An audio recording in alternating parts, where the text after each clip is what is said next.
Okay, some people wonder how to tell the difference between the right side of the piece and the wrong side of the piece when you're knitting. See how pretty this looks right here? Looks all nice, and I'm gonna have to weave in these ends, but I used all my scrap yarn to make a lap blanket, and I have a crochet hook here because obviously it's all uneven because I had all different weights of yarn. So I'm gonna crochet this red color that's on the bottom. I'm gonna crochet it up this side and then up that side right there. But see how pretty this looks right here? It's all nice. That's the right side of the fabric. So when I add a new color over here, I have to make sure this is the wrong side. You don't add it on the wrong side. See how you can see the lines here? This is where I've added my color. Here, here, here.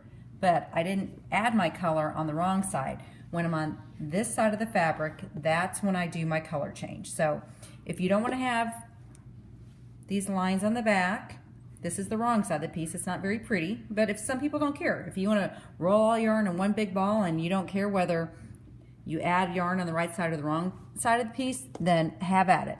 But I personally like to have it all nice and pretty like that.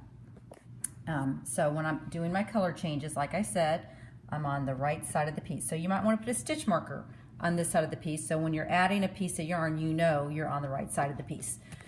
So that's how you know the right side of the piece from the wrong side of the piece.